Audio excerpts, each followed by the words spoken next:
بسم اللہ الرحمن الرحیم۔ قل تو کہہ کر کے علامہ حسکفی کیا بول رہے؟ وَبِهِ ظَهَرَ أَنَّ تَعَمُّدَ الصَّلَاةِ بلا طہر غیر مکفر۔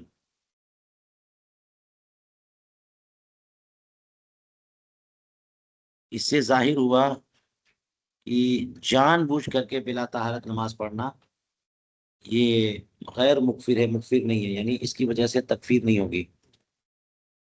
کفر یکفر و تکفیر کا لفظ جو ہے نا اردو میں بہت بولتے ہیں، عربی میں یہ لفظ نہیں، باب تفعیل سے نہیں بولا جاتا ہے، باب افعال سے بولتے ہیں۔ اکفار اردو میں تکفیر تکفیر بولتے ہیں، لیکن عربی میں ہاں، اور تکفیر کا لفظ عموماً عربی میں گناہوں کو مٹانے کے لیے، یہ کفارہ دینے کے لیے آتا ہے۔ کفارہ یکفرو جو ہے کفارہ دینے کے لیے، یا کفارہ سیئات گناہوں کو مٹانے کے لیے۔ اکفار، ٹھیک ہے، یہ عمومی بتا رہا ہوں میں، ورنہ ہو سکتا ہے اس کا عکس بھی ہو۔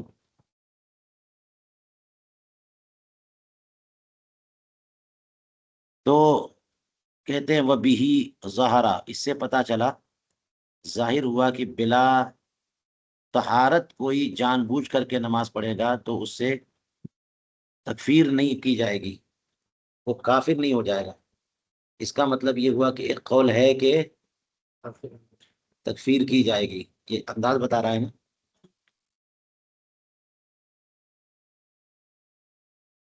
تو صلاۃ لغیر القبلہ، جیسے کہ غیر قبلہ کی طرف جان بوجھ کر کے کوئی نماز پڑھے قبلہ چھوڑ کر کے، تو اس کی تکفیر نہیں کی جائے گی۔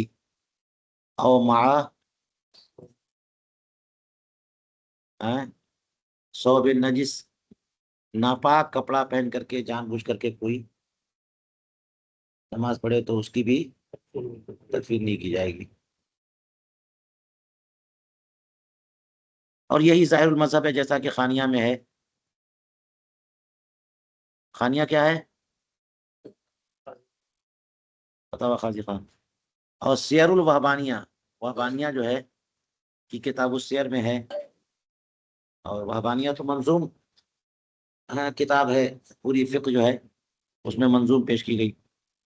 اس میں فرمایا وفی کفر من صلی بغیر طہارت مع العمد خلف فی الروایات یستر، جو شخص بغیر طہارت کے عمد کے ساتھ، یعنی جان بوجھ کر کے نماز پڑھے گا، جان بوجھ کر کے بغیر طہارت کے نماز پڑھے گا، وہ کافر ہے کہ نہیں ہے؟ تو کہتے ہیں اس کے کفر میں جو ہے روایتوں میں اختلاف لکھا گیا ہے، یستر، اختلاف وارد ہوا ہے کہ کچھ روایتیں، اور روایات سے مراد روایات مذہبی ہے نا، نہ کہ احادیث، ائمہ کرام کا اختلاف وارد ہوا ہے۔ یسترو سترہ یسترو لکھنا، اس کا مطلب یہ ہوا کہ یہ وہ بات ہے کہ جس میں اختلاف، متفق علیہ کفر نہیں ہے، اور علماء محققین تکفیر نہیں کرتے جی مختلف فی کفر میں، احتیاط کرتے، تکفیر نہیں کرتے۔ جہاں اجماعی کفر ہوتا ہے وہاں پہ تکفیر کرتے ہیں، یہاں اختلاف ہو گیا۔ اب بات یہ ہے، ابھی ہم اب رد المحتار پڑھنے جا رہے ہیں کہ جو حرام قطعی ہو اور کسی مذہب میں کبھی بھی، یعنی کسی شریعت میں وہ حلال نہ ہو، ہے نا، اس کا انکار کرنا یا اس کا چھوڑنا جان بوجھ کر کے وہ کفر ہے۔ یا پھر جب حرام لعین ہی ہے، حرام لغیر ہی نہیں ہے، اس کو چھوڑنا یہ ہے۔ یا پھر یہ ہے کہ اس میں جو ہے وہ احتمال نقیض نہ ہو کسی بھی صورت میں، ہر حال میں ضروری ہو، اس کو چھوڑنا جان بوجھ کے کفر ہو۔ یہ والی آخری والی صورت ہے، کیونکہ یہاں پر کوئی صورت ہے کہ جس میں بغیر طہارت کے جان بوجھ کر کے نماز پڑھے گا تو پڑھ سکتا ہے، وہی والی صورت فتاوی ظہیریہ والی. ہاں ہاں، بغیر طہارت کے جان بوجھ کے نماز پڑھے گا تو نماز ہو جائے گی اور اعادہ بھی نہیں کرے گا. اس پہ بڑی گفتگو ہوئی ہے، وہ آپ پڑھ چکے ہیں. تو یہ کہا تھا ففی ظہیریہ وغیرہ، یہ ظہیریہ والا مسئلہ ہے نا یہاں پہ. یصلی بلا وضوء ولا تیمم ولا یعید، ایک صورت ایسی آ گئی کہ بغیر طہارت کے جان بوجھ کے نماز پڑھنے سے بھی نماز ہو جا رہی ہے.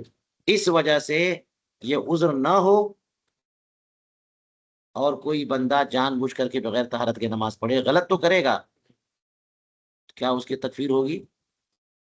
نہیں ہوگی. اسی سے ظاہر ہوا کہ تعمد الصلاۃ بغیر بلا طہر یہ غیر مکفر ہے، تکفیر اس کی وجہ سے نہیں کی جائے گی.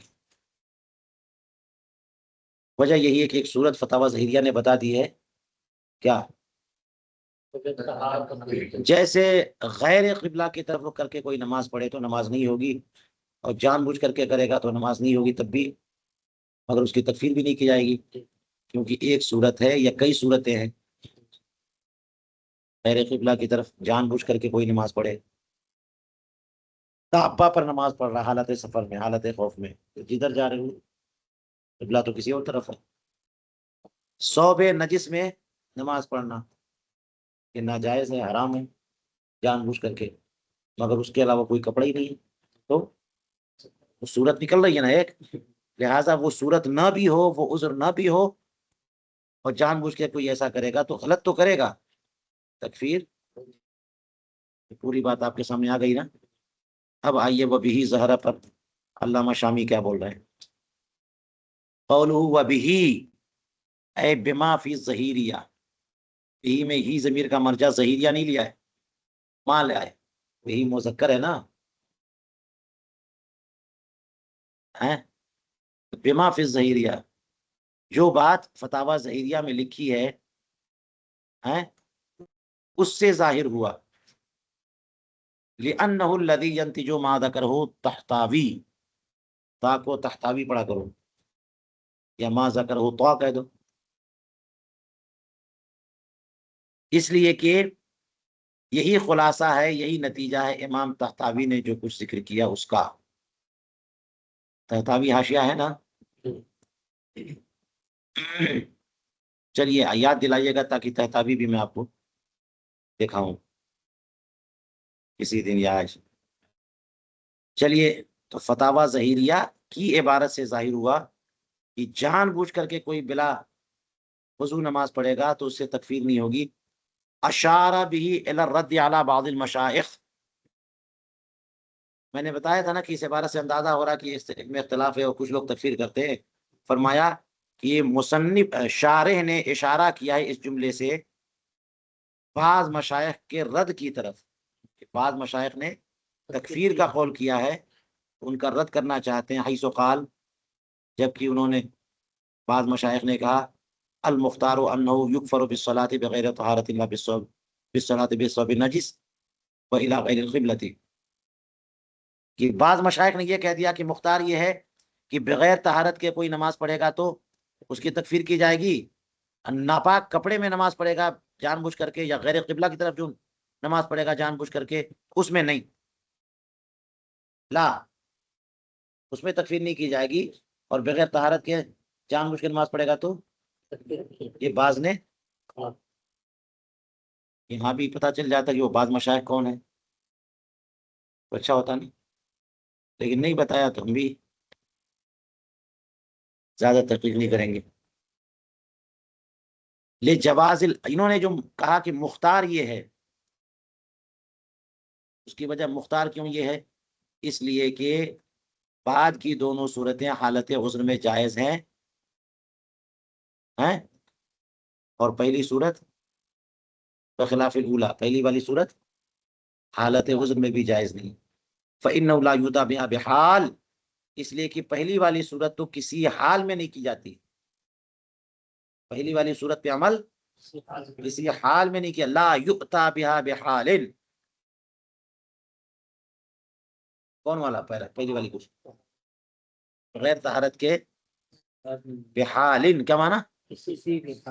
اور دو آخر والی دو یعنی بغیر قبلہ بغیر ناپاک کپڑا پہنے ہوئے نماز پڑھنا اور قبلہ چھوڑ کر کے دوسری جہت پہ نماز پڑھنا. اس کی صورت تو بن رہی ہے مگر بغیر طہارت کے نماز پڑھنے والی صورت نہیں بن رہی ہے. اس وجہ سے اس کی تکفیر تو نہیں کریں گے, اس میں تکفیر کریں گے. بعض مشائخ نے کہا نا, وہ کہتے ہیں کہ جو فتاوی ظہیریہ والی عبارت جو ہے وہ ان بعض مشائخ کے ذہن میں لگتا ہے نہیں تھی. انہوں نے یہ کہہ دیا کہ ان میں تکفیر کی جائے گی اور تو اس میں تکفیر نہیں کی جائے گی. فتاوی ظہیریہ والی عبارت سے پتہ چلا کہ جناب اس میں بھی ایک صورت ہے جو آپ نے کہا بحال, کسی حال میں نہیں کسی حال میں جائز نہیں ہے. لا یؤتا بها بحال, کسی حال میں بھی بغیر طہارت کی نماز نہیں ہوتی. یہ صحیح بات ہے. ہاں ایک حال میں وہ کہاں لکھا ہے؟ فتاوی ظہیریہ بول دو گے نا تو تھوڑا آپ کی قیمت بڑھ جائے گی. ذرا بولا کرو. فتاوی ظہیریہ, فتاوی خانیہ, فتاوی تاطرخانیہ, کم سے کم کتابوں کے نام ہی یاد ہو جائے. فتاوی ظہیریہ کی عبارت سے کیا پتا چلا؟ ہاں انہوں نے بعض مشائخ نے کہا کہ کوئی حالت نہیں ہے, اس لیے انہوں نے کہا فیکفر. دیکھیے کوئی حالت ایسی نہیں ہے کہ بغیر نماز ہو جائے, لہٰذا کوئی جان بوجھ کر کے بغیر طہارت کی نماز پڑھے فیکفر, انہوں نے کہا نا. اس لیے شارح نے ان کا رد کرنا چاہا تو کہہ دیا کہ اس سے ظاہر ہوا فتاوی ظہیریہ سے کہ نہیں غیر مکفر ہے جان بوجھ کے, کیونکہ اختلاف ہو گیا اور جب تکفیر میں اختلاف ہو جائے تو وہ غیر مکفر ہی ہے. کتنی بات ہو گئی؟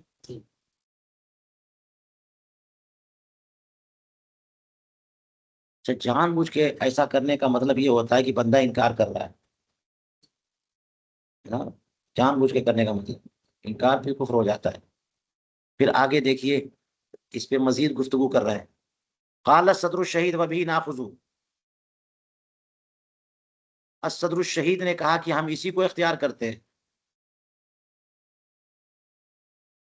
لیجیے جناب, وہ بعض المشائخ کو ہی اختیار کرتے ہیں. حاکم صدر شہید نے کیا کہا کہ جان بوجھ کر کے کوئی بغیر طہارت کی نماز پڑھے گا تو اس کی تکفیر کی جائے گی. صدر شہید نے کہا کہ ہمارا یہی موقف ہے. سبحان اللہ. ذکروا فی الخلاصہ والذخیرہ, فتاوی خلاصۃ الفتاوی میں ذخیرۃ الفتاوی میں یہ ذکر کیا ہے کہ صدر شہید نے بھی اسی کو اختیار کیا, لیکن حلبۃ المجلی میں اس پر بحث کر دی دو وجہ سے. حلبۃ المجلی میں کس پر؟ نہیں تکفیر کی جائے گی اس پر بحث کی. جو بعض الافاضل بعض المشائخ نے کہا اور صدر شہید نے اس کی تائید کی, اس پر بحث کر دی علامہ ابن امیر الحاج نے حلبۃ المجلی میں. اور کیسے؟ دو وجہوں سے. احدہما, پہلی وجہ وہ جس کی طرف شارح نے اشارہ کیا ہے. ایک وجہ تو یہ ہے کہ فتاوی ظہیریہ میں تو یہ لکھا ہے, وہ تو اشارہ کر ہی دیا انہوں نے.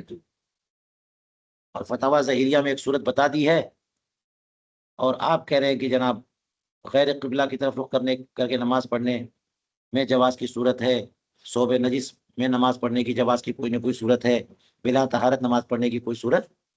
تو جواب آ گیا. فتاوی ظہیریہ میں تو یہ ہے کہ بات صحیح نہیں ہے, اس کی بھی ایک صورت ہے. تو یہ ایک تو بحث میں یہ حلبۃ المجلی میں ظاہر ہے کہ جب یہ اوپر بات آ گئی دوبارہ ذکر نہیں کر رہے ہیں. احدہما ما اشار الیہ الشارح, شارح نے جس کی طرف اشارہ کیا ایک تو وہ ہے. ثانیہما, دوسری وجہ, ایلیا نے حلبۃ المجلی نے جو بحث کی میں نے بتایا تھا کہ یہ حلیہ حلیہ بول دیتے ہیں، لیکن کیا ہے نام اس کی کتاب ہے؟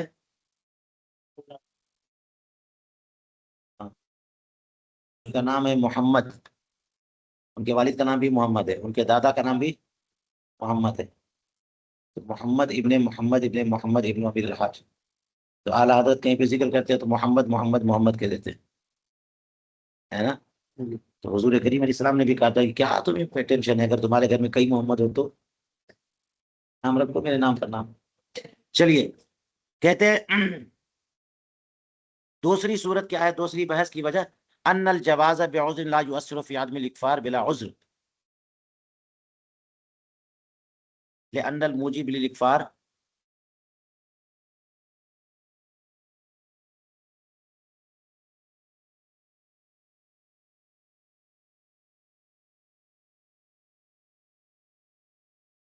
في هذه المسائل هو الاستعانة، فحيث ثبتت الاستعانة في الكل تساوى الكل في الإكفار، وحيث انتفت منها تساوت في عدمه.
چلیے دیکھتے ہیں کہ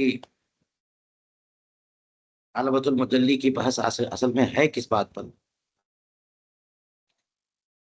تو کہتے ہیں ان الجواز، دوسری وجہ بحث کی ہے کہ جواز بعذر لا يؤثر في عدم الاکفار بلا عذر.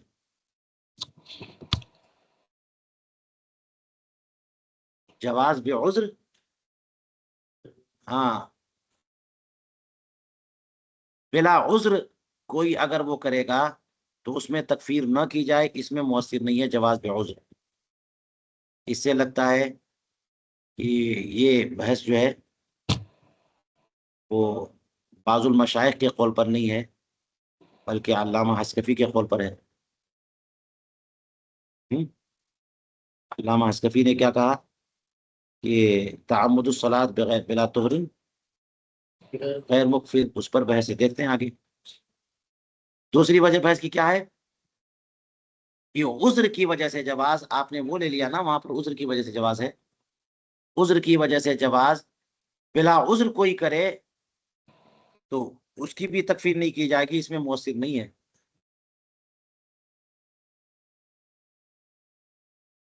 لأن الموجب للاکفار فی هذه المسائل، اس لیے کہ اکفار کا جو سبب ہے ان مسائل میں وہ استحانت ہے، وہ انکار نہیں ہے. انکار کریں گے تو جناب ہر مسئلے میں تکفیر ہو جائے گی. جو ہاں قرآن پاک میں بسند متواتر ثابت ہو قطعیت کے طور پہ، وہ تو تکفیر ہو جائے گی. ان مسائل میں جان بوجھ کر کے ترک کرنے پر تکفیر کا جو بات ہے وہ استحانت ہے، استخفاف ہے، توہین ہے، ہلکا سمجھنا.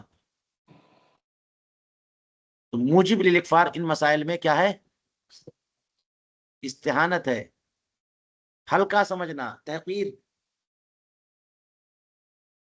تو جہاں جہاں استحانت ثابت ہوگی اکفار میں سب صورتیں برابر ہوں گی، اور جہاں استحانت منتفی وہاں اکفار کا عدم بھی برابر. تو چاہے غیر قبلہ کی طرف نماز پڑھنے کی بات ہو، چاہے نماز نجس کپڑے میں پڑھنے کی بات ہو، اور چاہے بلا وضو جان بوجھ کر کے نماز پڑھنے کی بات ہو، استعانت کی وجہ سے تکفیر ہے تو جہاں جہاں استعانت پائی جائے گی وہاں وہاں تکفیر ہوگی، اور جہاں جہاں استعانت نہیں پائی جائے گی وہاں وہاں تکفیر نہیں ہوگی. یہ اصل بات ہے. ان مسائل میں تکفیر کی وجہ استعانت ہے، جہاں فحیث و ثبتت الاستعانت فی الکل، تو چونکہ استعانت سب میں ثابت ہے تو تساول کل فی الاکفار، تو ساری صورتیں اکفار میں برابر ہو گئی، سب میں تکفیر ہونی چاہیے. وحیث و انتفت منہا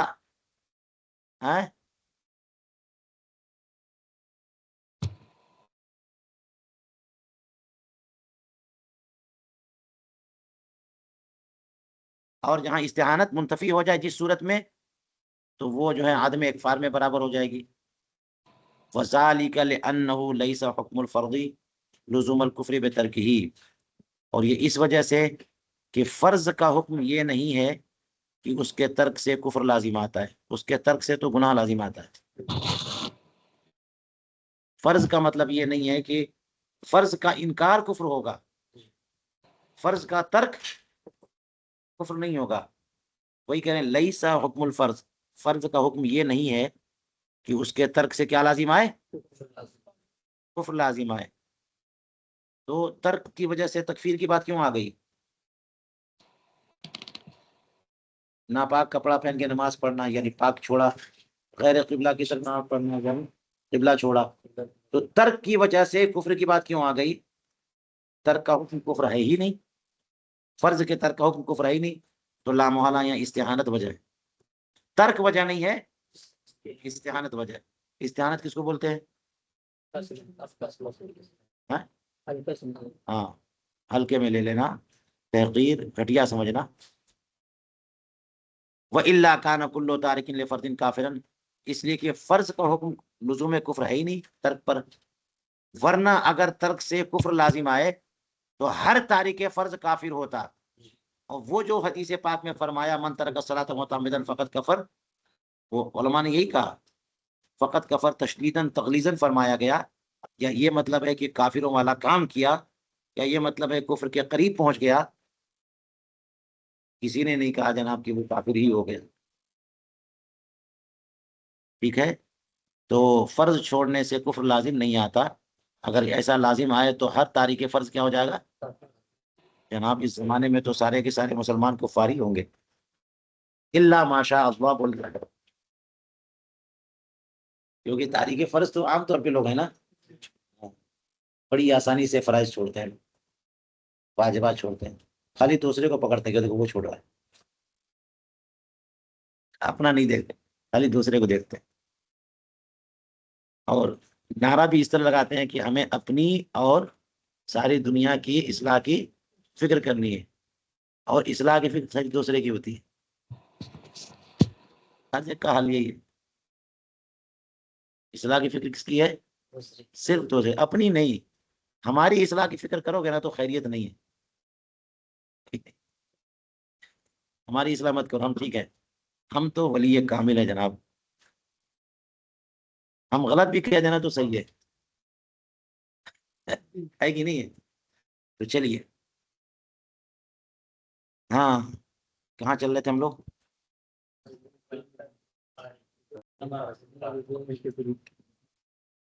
ہاں وَإِنَّمَا حُكْمُهُ لُزُومُ الْكُفْرِ بِجَحْدِهِ، فرض کا حکم جو ہے لزوم کفر جو ہوتا ہے وہ انکار کی وجہ سے، بلا شبہۃ دارئۃ،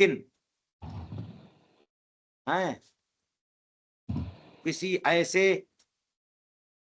شبہے کے بغیر جو کہ اس کو مٹا دے، ختم کر دے. شبہہ جو ہے وہ کفر کو مٹا دیتا ہے، حدود کو مٹا دیتا ہے.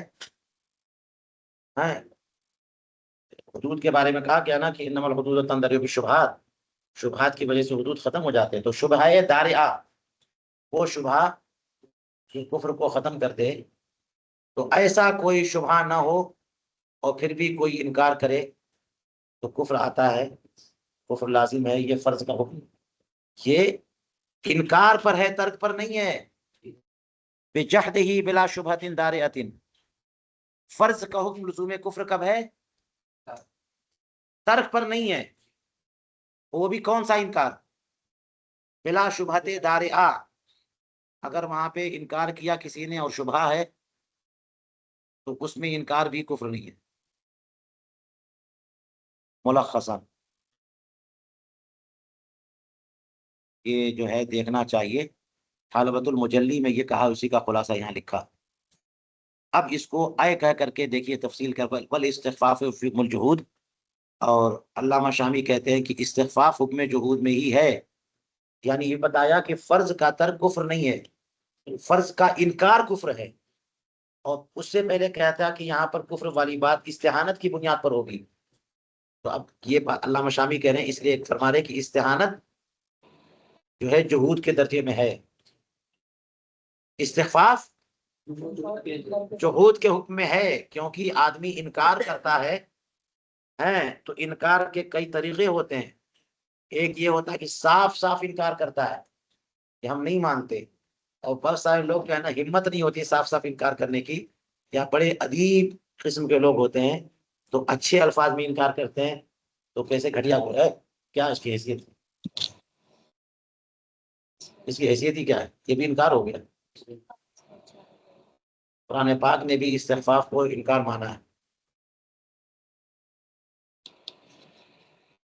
ٹھیک ہے، کما فی الخانیہ۔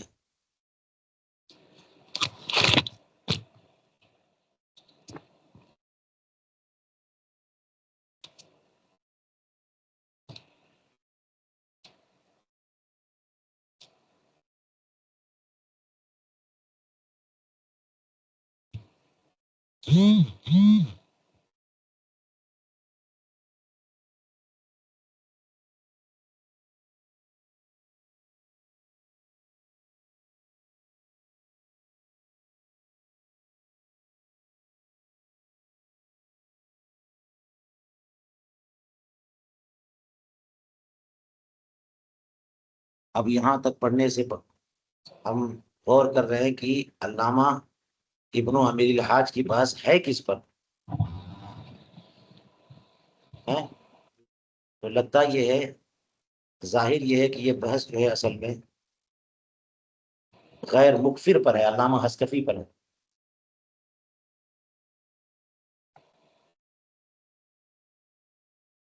صدر شہید والی عبارت پہ نہیں ہے، بلکہ علامہ حسکفی پر ہے۔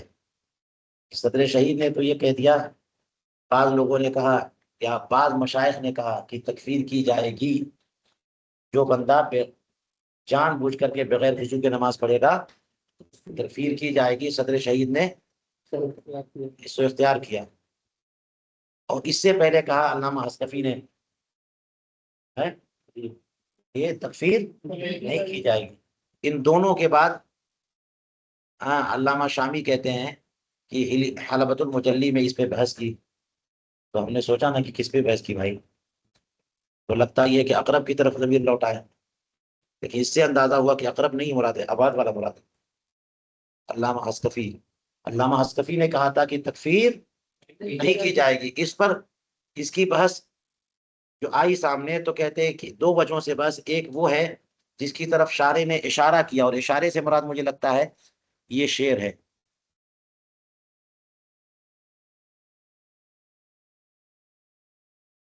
شعر میں اشارہ ہے کہ روایتوں میں اختلاف اس میں درج ہے، اشارہ ہو گیا نا کہ بعض لوگ ہیں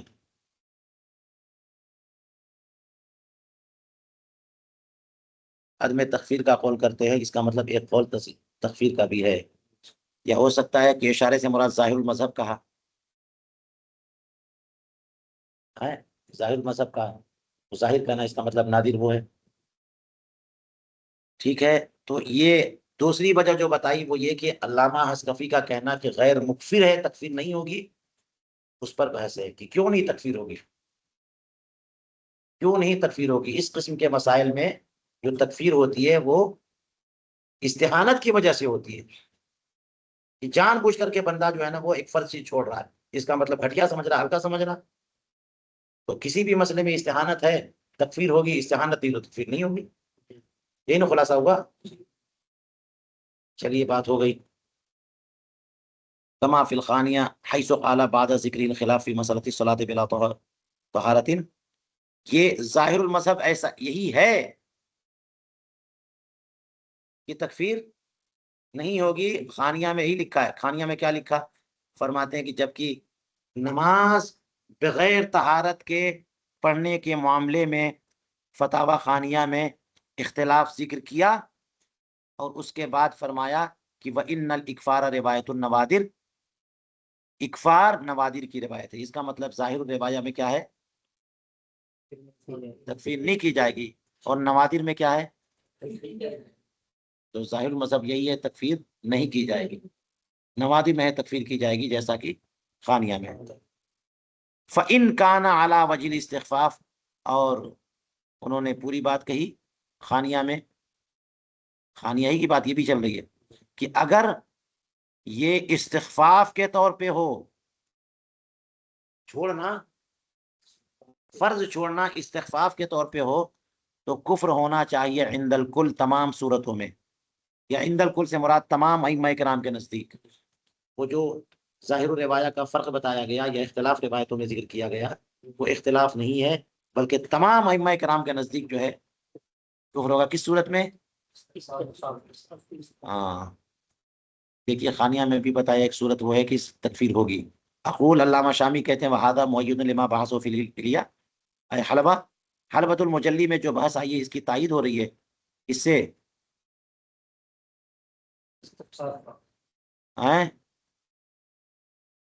علامہ قاضی خان کی بحث، قاضی خان کی عبارت سے.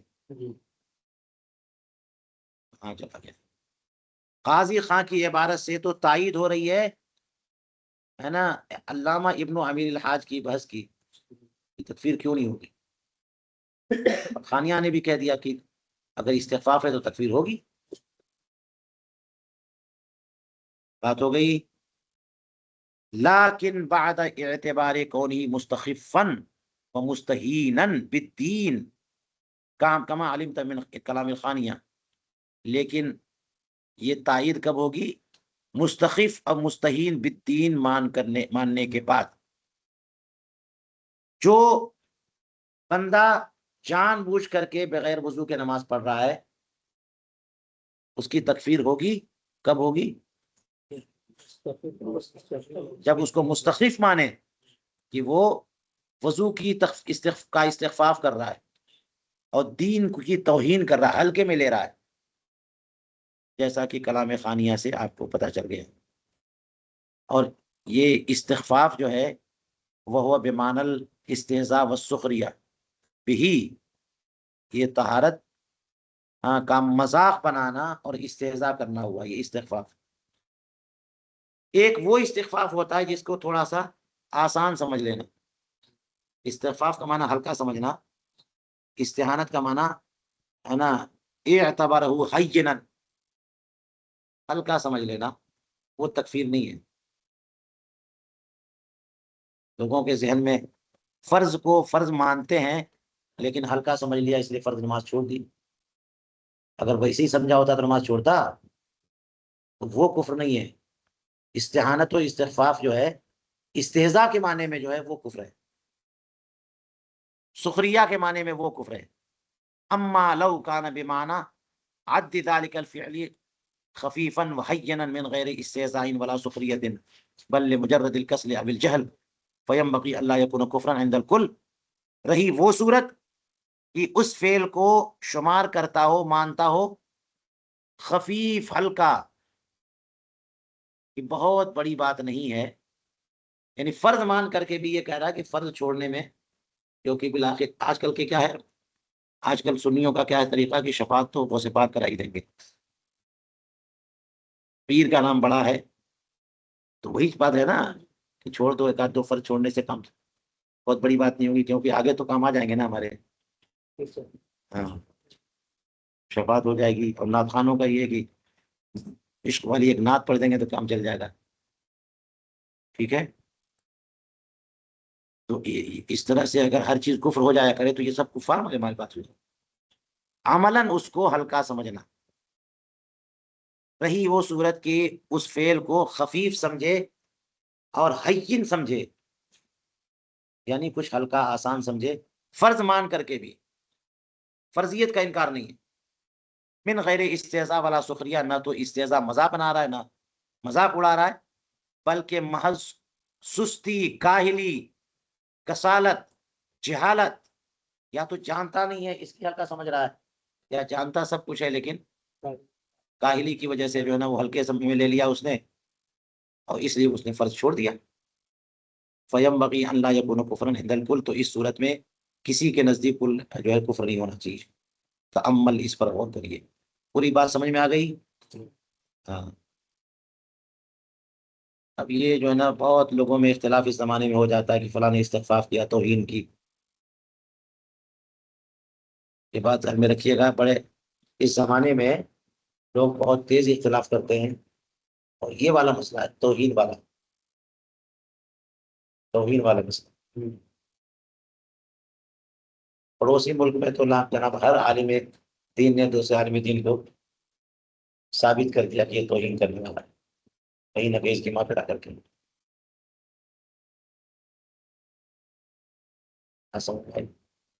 ایک مسئلہ نکلا تھا کہ جھنڈا لگانا ربیع الاول میں، عید میلاد النبی مبارک ہے نا، اس میں توہین ہے، کیونکہ بارش آتی ہے تو بارش میں کہ بھیگ جاتا ہے، پھر وہ پانی زمین پر گرتا ہے، پھر لوگ جوتا پہن کے چلتے ہیں،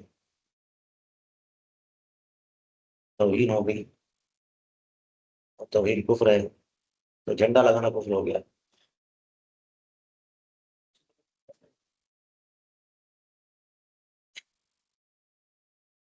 پریشان ہو جاتا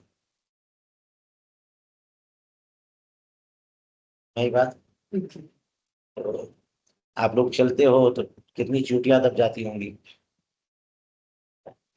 چونٹی اللہ کی مخلوق ہے، مقدمہ سے کون دس ہو رہا ہے، اللہ کی مخلوق ہے، اللہ کی مخلوق کو بلا وجہ تکلیف دینا یہ وہ توہین کفر ہے، لہٰذا راستے میں چلنا کفر ہے۔ بات سمجھ میں آ رہی ہے؟ بہت ہو گیا، ہلکا ہو گیا، اس لیے فتویٰ دینا بین ہو جانا چاہیے لوگوں پر، اور تکفیر والا فتویٰ تو ہر مفتی بھی نہ دے، پورے ملک میں ایک دو مفتی ہونے چاہیے جو تکفیر والا فتویٰ دے، ورنہ جو ہے ظاہر ہے کہ کوئی کفر کرے گا تو تکفیر فوراً ہوگی، لیکن اس قسم کے کہ اس میں سمجھ بھی تو آئے کہ توہین والی کیا صورت ہے، جو اعلیٰ حضرت نے اشرف علی تھانوی کے بارے میں فرمایا، اس میں کیسے توہین نہیں ہے؟ علامہ شامی نے بتا دیا کہ استخفاف اور استعانت جو ہے پر کفر کب ہے، جبکہ سخریہ اور استہزاء کے معنی میں لے، اور استخفاف اور استعانت کو ہلکے کے معنی میں لے لیا تو اس میں کفر نہیں۔ یہ تو ہو رہا، بہت لوگ کر رہے ہیں، غلط کر رہے ہیں۔ آج کل جو ہے نا لوگوں کے اختلافات کا کیا کریے گا، بس یہی کریے کہ جا کے سو جائیے آرام سے، اور اٹھ کر کے مطالعہ کریے، ٹھیک ہے؟ ہاں، تأمل قوله مع العمد، یہ کیا بات تھی؟ یہ مع العمد جو شعر میں ہے، جان بوجھ کر کے بغیر طہارت نماز پڑھے، اے حال کون ہی مصاحبا العمد، یہ حال ہے عمد کے ساتھ ہونے کے ساتھ ساتھ، عمد کے ساتھ ساتھ، یعنی جان بوجھ کر کے کوئی بغیر طہارت کے نماز پڑھے، قولہ ہے نا،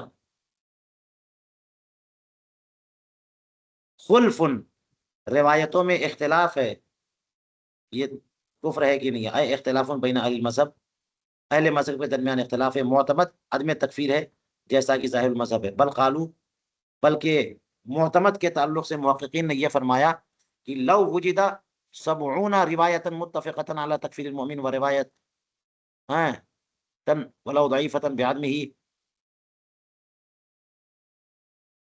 یأخذ المفتی والقاضی بها دون غیرها، کہ اگر 70 روایتیں پائی جائیں جو ایک مومن کی تکفیر پر اتفاق کر رہی ہوں، 70 مختلف روایتیں، اور ایک روایت پائی جا رہی ہے عدم تکفیر کی، عدم کفر کی، اگرچہ وہ روایت ضعیف ہی کیوں نہ ہو، تو مفتی اس ضعیف روایت کو ہی لے گا عدم اکفار کے معاملے میں۔ یہی محققین کا مذہب ہے، یہی اعلی حضرت کا بھی مذہب موقف ہے۔ قاضی بھی مفتی بھی کون سا لے گا؟ وہی ضعیف روایت، دونہ غیر ہے، نہ کہ اس کے علاوہ کوئی اور روایت، بلکہ اس کو اور آگے بڑھ کے کہا کہ کسی عبارت میں 99 وجہیں کفر کی ہوں، یہ تو 70 بتایا نا، مگر 70 روایتیں بتائیں کسی قول کے بارے میں، علماء مشائخ کے 70 علماء اور مفتیان فقہا کے اقوال ہیں کہ وہ کفر ہے، اور ایک روایت جو ہے کسی امام یا فقیہ کے کیا ہے یہ کفر، اور وہ سب حاوی ہیں اور یہ ضعیف ہے، تو اسی کو لیں گے۔ اور اعلی حضرت نے جو بیان فرمایا کہ ایک جملے میں 99 70 نہیں 99 وجہیں، 100 معانی، 100 جہتیں نکل رہی ہیں، 99 جہتیں کفر کی ہیں اور ایک جہت تو وہی جہت لیں گے، تکفیر نہیں کریں گے۔ اعلی حضرت کا یہ بیان۔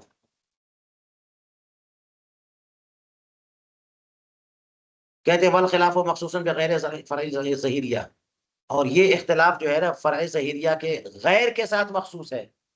یہ جو کہا گیا کہ بغیر جو ہے طہارت کے جان بوجھ کر کے کوئی نماز پڑھے گا تو تکفیر ہوگی، ایک قول تکفیر نہیں ہوگی، دوسرا قول اختلاف ہے نا، تو یہ اختلاف ظہیریہ فتاوی ظہیریہ کا جو مسئلہ ہے اس کے علاوہ میں اس میں اختلاف نہیں ہے، اس میں ایک قول بھی نہیں ہے تکفیر والا، کیونکہ وہاں تو محل ہی نہیں ہے طہارت کا، یعنی کوئی جان بوجھ کر کے طہارت چھوڑ کر کے نماز پڑھے گا تو قول ہے علماء کا تکفیر والا،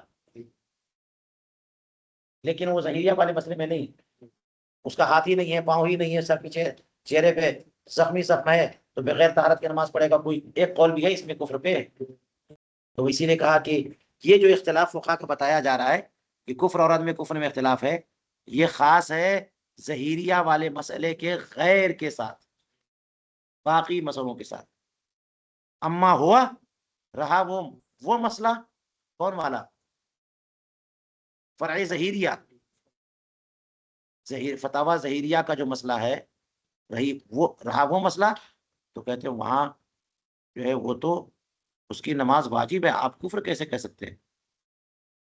وہ تو نماز واجب ہے، بغیر طہارت کے نماز نہیں چھوڑ سکتا، فصلات واجبۃ علیہ، بغیر طہارت کی نماز واجب ہے، لامر الشارع لہ بذالک، اس لیے کہ شارع نے اس کو یہی حکم دیا ہے، ضروری ہے اس کے لیے۔ تحتاوی میں قولو یستر و یکتب، قولو ثم ہوا کتاب الطہارتی، یہاں سے ایک نئی بحث شروع کر رہے ہیں ثم ہوا کا کر کے، جو ثم یہاں پر استئناف کے لیے ہے، تراخی کے لیے نہیں ہے۔ یہ پوری بات ہو گئی، بغیر طہارت کے نماز پڑھنا یہ کفر ہے کہ نہیں ہے، وہ ساری باتیں ہو گئی ہیں، طہارت جو ہے وہ نماز کے ساتھ خاص ہے، یہ سب گفتگو ہو گئی مکمل۔ اب لا رہے بحث کہ ہوا مرکب اضافی، کیا کتاب الطہارتی،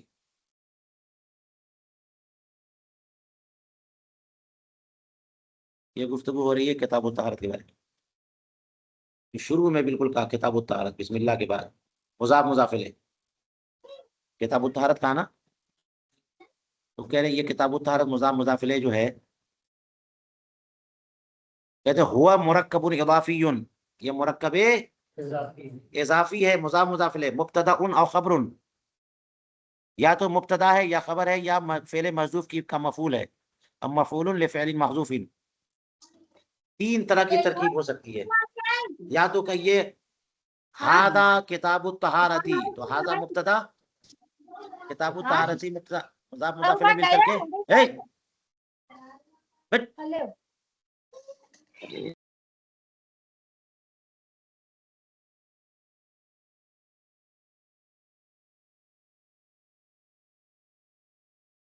کون ہے؟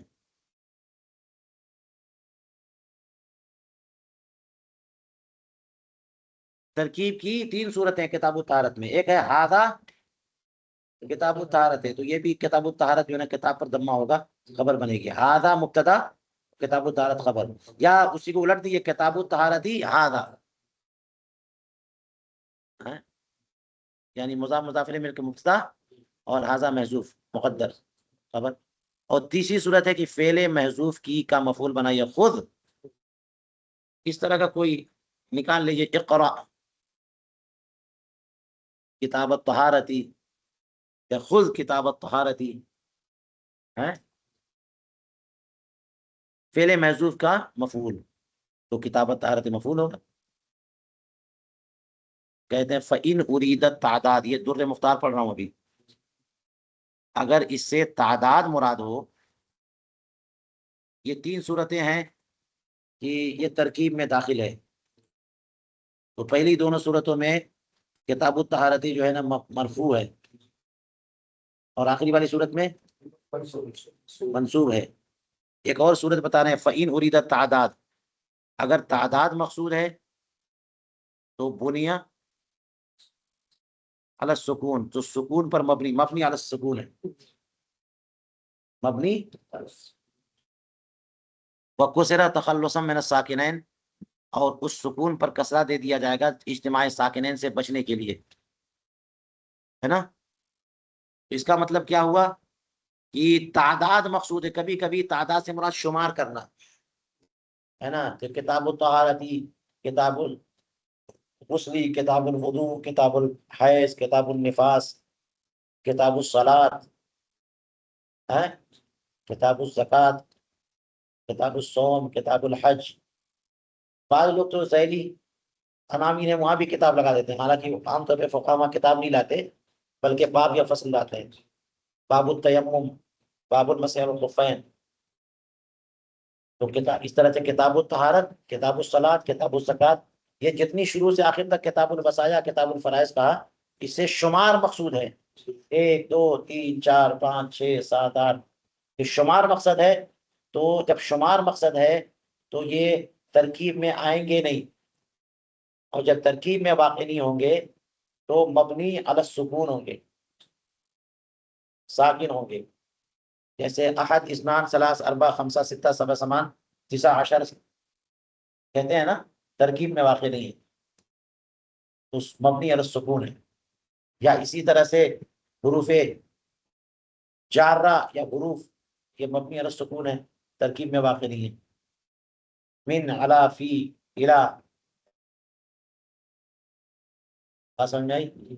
تو یہ مبنی علی السکون ہے، ٹھیک ہے، اور اس کے بعد اس پہ کسرہ، تو کتابی طہارتی کسرہ لائیں گے، کیونکہ کتاب سکون ہے، اور اب طہارت میں طا پر سکون ہے، ہاں، تو اس سے ملانے میں مشکل ہوگی، اجتماع ساکن لازم آئے گا، تو اس لیے اس سے بچنے کے لیے پہلے والے کو ساکن کر دیں گے، الساکن اذا حرک حرک بالکسر۔ یہ بات ہو گئی۔ اب آئیے کہتے ہیں کہ ثم ہوا، معاشی کہہ رہے ثم ہوا اے کتاب الطہارت، ہوا سے مراد وثم للترتیب ذکری، ثم یہاں پہ تعقیب کے لیے نہیں ہے، ترتیب ذکری کی ہم اب ذکر کر رہے ہیں، ورنہ اس کا مرتبہ پہلے ہے، تو یہاں پہ ثم تعقیب یا تراخی کے لیے نہیں ہے، ترتیب ذکری کے لیے، وقت تعطیل استئناف، اور کبھی ثم جو ہے وہ استئناف کے لیے بھی آتا ہے، طحطاوی نے کہا، اور یہاں پہ استئناف کے لیے مان لیجیے، قولہ مبتدأ خبر اے کتاب الطہارت ھذا او ھذا کتاب الطہارت، وقت رفع فی الاولی منہما، فی الاولی منہما، کہ آپ جو ہے نا اس کو مبتدا بنائیں گے وہ بہتر ہے یا خبر بنائیں گے وہ بہتر ہے، تو اس میں اختلاف ہو گیا، فقیلہ، تو ایک قول ہے کہ الاول، پہلی والی صورت جو ہے وہ بہتر ہے، مبتدا بنانا، کتاب الطہارت کو کیا بنائیے، مبتدا بنائیے، اور ھذا خبر کو محذوف مانیے، کیوں یہ بہتر، لأن المبتدا هو الرکن الاعظم، اس لیے کہ مبتدا رکن اعظم ہوتا ہے، اس کی حاجت بھی شدید ہوتی ہے، مبتدا ہی کو ذکر نہیں کریں گے تو کیا بات بولنا چاہ رہے ہیں آپ، اور فَإِبْقَاؤُ اولا، تو اس کو مت محذوف کریے، اس کو مقدر، اس کو باقی رکھنا اولا ہے، باقی ہو سکتا ہے کہ خبر جو ہے جو بات بتانا چاہ رہے ہیں وہ معہود ہو، لوگ سمجھ جائیں. تو مبتدا رکن اعظم ہے، لہذا اس کا ابقاء بہتر ہے اور خبر کو محذوف کر دینا چل جائے گا. وَلِأَنَّ دوسری وجہ لِأَنَّ تجوز فی آخر الجملۃ اسهل، تجوز جو ہے جملے کے اختتام پر کرنا یہ سہل ہے. تجوز کا معنی کوئی بات مجازی طور پہ لے کے آئیے، شروع ہی سے مجاز کریں گے آپ تو بندے کا ذہن لگ ہی نہیں پائے گا کہ کیا کہنا چاہ رہے ہیں. پہلے جو جملہ جملے کا جو ابتدا ہے وہ بالکل کلیئر ہو، پھر اس کے بعد مجاز لے کے آئیے. اب مجاز سے ہی شروع کریں گے تو اس کا مطلب جملہ شروع ہی نہیں ہوا صراحت کے ساتھ. تو تجوز شروع میں بہتر نہیں، آسان نہیں ہے. تجوز ہر بات کو یہ چھیڑ دیتے ہیں اور پھر اس کے بعد دلیل لے کے آتے ہیں، ہے نا. تو دوسرا قول کیا ہے؟ الثانی، دوسرا قول یہ ہے کہ اس کا خبر ہونا یہ بہتر ہے. تو محذوف کیا رہے گا؟ مبتدا محذوف. کہتے ہیں لِأَنَّ الْخَبْرَ مَحَطُّ الْفَائِدَةِ، اس لیے یہ زیادہ اہم ہے کہ خبر ہی تو محط فائدہ ہے. مبتدا کو لائے کیوں؟ خبر بتانا مقصود ہے. زید عالم جب کہہ رہے ہیں تو زید کو عالم کہنا مقصود ہے. تو اسٹیج پہ جب کھڑے ہوئے زید کہا تو کہا اس کے بعد مت بولو. تو بھائی کس لیے میں نے کہا ہے زید؟ جو اصل مقصود ہے کہ اس کو عالم کہنا ہے، اسی کو آپ نے جو ہے کیا کر دیا؟ چھپا دیا. تو محط فائدہ جو ہے، فائدے کا دار و مدار جو ہے وہ مبتدا پر نہیں ہے، خبر پہ ہے. تو جو محط فائدہ ہے، جو مبنا ہے، اس پر دار و مدار ہے، اس کو تو صاف کریے اور باقی مبتدا کو آپ محذوف کر دیجیے. قوله لفعل محذوف، تیسری صورت کیا ہے؟ فعل محذوف کا وہ کون سا فعل محذوف؟ جیسے خذ ہے یا اقرا یا اور بھی کوئی نکال لیجئے. آگے کا فإن اریدت تعداد، اگر جو ہے تعداد مقصود ہو اس سے، ہے نا، وہ تب تعداد مقصود ہوگی جبکہ شروع سے آخر تک کے کتابوں کو ذہن میں رکھیے کہ اے کتاب الطہارت ھذا ثم یاتی کتاب الصلاۃ ثم کتاب الزکات ثم کتاب الصلاۃ صوم ثم کتاب الحج.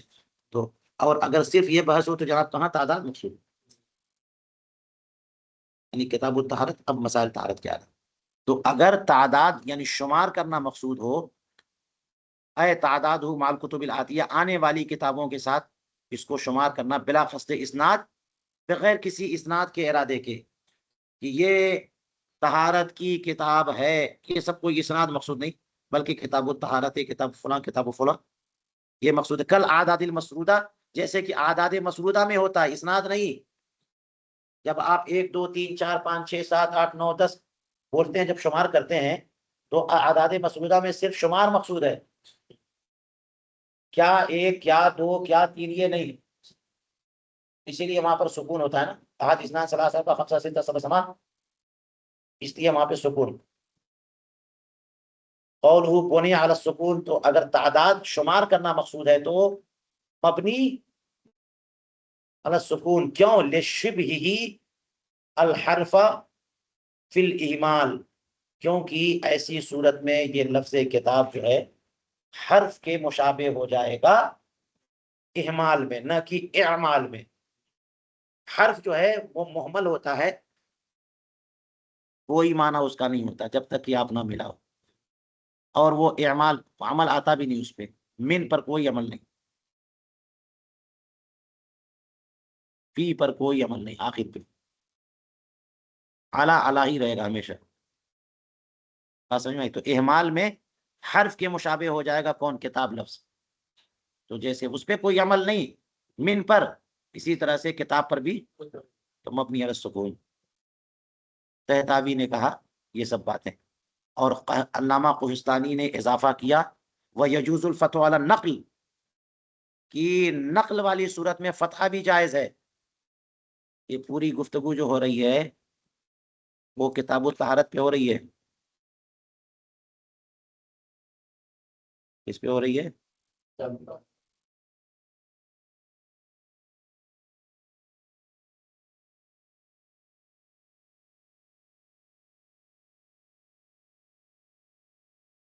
یہ کتاب الطہارت کتاب، ٹھیک ہے.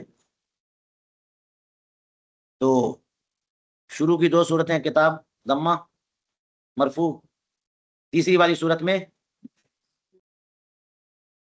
مفعول بنے گا تو مفتوح کتاب الطہارت. چوتھی صورت میں حال ہو گیا مبنی علی السکون، مبنی لیکن پڑھنے کے کیسے تو کسرے کے ساتھ کتابی طہارتی. کوہستانی نے کہا کہ ایک اور صورت ہے اعراب کی، یہاں پر نقل کی بنیاد پر فتحہ. کتاب الطہارتی ضمہ والی رفع والی 2 صورتیں پڑھ لی، فتحہ والی 1 صورت، کسرہ والی 1 صورت پڑھی کہ نہیں پڑھی؟ اور اضافہ کیا ہو رہا ہے؟ فتحہ والی ایک اور صورت، وہ کیا ہے؟ نقل، یزوج الفتح والا نقل. یعنی اس کا مطلب یہ ہوا کہ جو اتنے دونوں ایک ساتھ ہمیشہ آتے ہیں تو دونوں بالکل قریب مانے جائیں، اور الطہارت میں حمزہ کا جو فتحہ ہے وہ نقل کر کے ما قبل کو دیا جائے.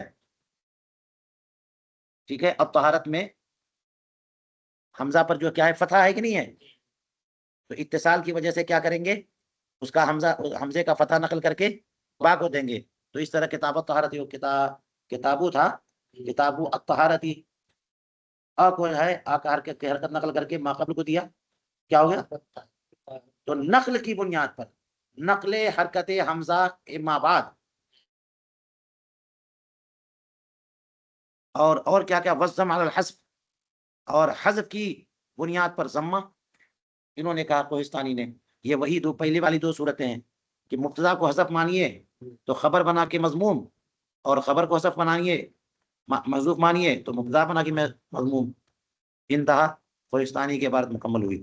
لیکن فیہ ان نقل حرکت الوقف والحمزہ فی حکم ثابت، لیکن اس میں ایک بات ہے کہ حمزہ کی نہیں ہے، ان نقل حرکت الحمزہ شرط کونھا للقطعی. یہ جو انہوں نے کہہ دیا کہ نقل کی بنیاد پر فتحہ، کس پر فتحہ؟ با پر. کہتے اس کی ایک شرط ہے کہ وہ حمزہ قطعی ہو تب نقل، حمزہ کی حرکت نقل کر کے ما قبل کو دیتے ہیں، وہ کہاں پہ؟ حمزہ وصلی نہیں، حمزہ قطعی کو. شرط ہو کونھا للقطعی، حمزے کی حرکت نقل کر کے ما قبل کو جو دیتے ہیں اس حمزے کی شرط کیا ہے؟ وہ حمزہ قطعی ہو، حمزہ وصلی نہیں. کہ اس میں بات محل نظر آ گئی نا. وقت یجابو، اس کا جواب بھی رکھا ہوا ہے، وہ کیا ہے؟ بما ذکر ہو زمخشری نے جو کشاف میں ذکر کیا، الف لام میم اللہ، کئی جگہ پر ہے، جہاں پر دیکھیے گا قرآن پاک میں کہاں ہے؟ من ان میما فی حکم الوقف، من ان میم فی حکم الوقف والحمزہ تو فی حکم ثابت. زمخشری نے کہا کہ میم وقف کے حکم میں ہے اور حمزہ ثابت کے حکم میں ہے.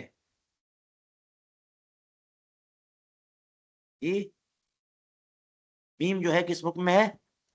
الف لام میم، اور حمزہ ثابت اللہ.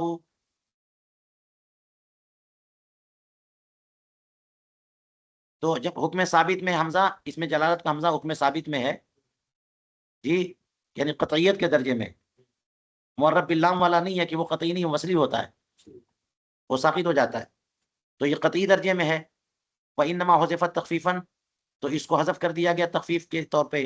اللہ، اس میں جلالت کا حمزہ ہے. وَأُلْقِيَتْ حَرْكَتُهَا عَلَى مَا قَبْلِهَا، عَلَى مَا قَبْلَهَا، اور جو ہے اس کی حرکت نقل کر کے ڈال دی گئی کس کو؟ ما قبل پر، میم پر. الف لام میم اللہ، الف لام میم اللہ، ٹھیک ہے. للدلالت علیہا، اسی پر دلالت کرنے کے لیے میم پر فتح کیوں دیا؟ تاکہ وہ الف اللہ اس میں جلالت کے حمزے پر فتح بتائے. تأمل، ٹھیک ہے. والظاہر انہ اراد بالضم حرکت الاعراب. چلیے یہ جواب تو اب دے سکتے ہیں، ہو جائے گا. اب یہ جو اوپر کہا ہے اس کی بات بتا چکے کہ نقل کی بنیاد پر یہ فتحہ بھی جائز ہے کتاب الطہارت. اس پر ایک اعتراض کیا کہ نقل والا معاملہ جو ہے حمزہ قطعی کا ہوتا ہے، نہ کہ حمزہ وصلی کا، اور یہ حمزہ وصلی ہے۔ الطہارت میں الف لام معرب باللام والا ہے، وہ قطعی نہیں ہوتا، باب افعال والا قطعی ہوتا ہے جو مادے کا ہوتا ہے، ٹھیک ہے؟ تو یہ تو اعتراض آ جائے گا، اس کا جواب بھی بن جائے گا، وہ یہ کہ اللہ، اس میں جلالت اللہ، اس میں بہت ساری تحقیقات ہیں کہ اللہ الہ سے مشتق ہے اور الف لام معرفہ والا، تو یہ بھی بس لیا، مگر کہا کہ یہ علم بن گیا اللہ تعالیٰ کا، تو حکم ثابت میں ہو گیا یہ حکم، تو الطہارت میں بھی الف لام الف کیا ہو گیا، حکم ثابت میں کر کے۔ چلیے، کہتے ہیں کہ کوہستانی نے ایک بات اور کہی تھی کہ حذف کی بنیاد پہ ضمہ، کتاب کی با پر ضمہ، تو کہتے ہیں وَالظَّاهِرُ أَنَّهُ أَرَادَ بِالضَّمِّ حرکت الاعراب، یہ جو ضمہ کہا ہے اس سے مراد کیا ہے؟ اعراب والی حرکت، کتابو، وبالحذف، اور آگے جو حذف کہا ہے اس سے مراد جو ہے مبتدا کا کی حذف یا خبر کا حذف، کہ اگر مبتدا حذف کرے تو یہ خبر ہے تو ضمہ، اور خبر حذف تو یہ مبتدا ہے ضمہ۔ وَيُؤَيِّدُهُ أَنَّهُ لَمْ يَذْكُرْ حُكْمَ الْإِعْرَابِ، اور اس کی تائید یعنی ضمہ سے مراد اعراب ہے اور حذف سے مراد مبتدا اور خبر کا حذف کرنا ہے، جو شروع میں ہم نے بتائی ہیں صورتیں، اس کی تائید اس سے بھی ہوتی ہے کہ کوہستانی نے اعراب کا حکم بیان کیا نہیں، تو اسی کو مان لیا جائے یہی اعراب کا حکم ہے۔ یہ پوری بات مکمل ہو گئی، آخر میں کہتے ہیں فذکر الشارح لہ فی شرحہ علی الملتقى مع ذکر حکم الاعراب قبلہ غیر مرضی تأمل۔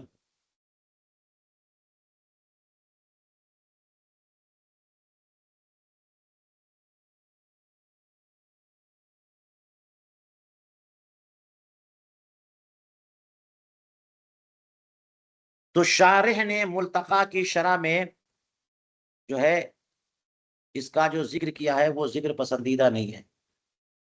شارح جو ہے نا علامہ علاء الدین حسکفی ہے، ہاں، تو ملتقى الابحر ایک کتاب ہے جو متون کی 3-4 کتابوں کا خلاصہ ہے، اس کی شرح لکھی مجمع الانہر ہے نا، اور ملتقى پر حاشیہ لکھا یا شرح لکھی علامہ علاء الدین حسکفی نے، جیسا کہ در مختار کے مصنف ہیں، یہی ملتقى کے مصنف نہیں، ملتقى کی شرح، ملتقى الابحر کی شرح، اس کا نام ہے الدر المنتقى۔ کیا نام ہے؟ الدر المنتقى ہے نا، الدر المنتقى۔ تو کہتے ہیں کہ فذکر الشارح لہ، تو شارح نے یعنی علامہ علاء الدین حسکفی نے جو اس کا ذکر اپنی شرح میں، ملتقى کی شرح میں اعراب کے حکم کے بعد کیا ہے، یعنی اس سے پہلے اعراب کا حکم ذکر کیا اور اس کے بعد کوہستانی کی بات نقل کی ہے، اور گویا کہ یہ ضم علی الحذف والی بات کوئی اور ہے، تو یہ پسندیدہ نہیں ہے نا۔ اب آگے دیکھنا پڑے گا کہ شرح ملتقى پر میں انہوں نے کیا لکھا ہے، یہاں بھی انہوں نے اشارہ کر دیا، یہ پسندیدہ نہیں، تأمل۔ چلیے یہیں پر ہم آج کا درس روکتے ہیں۔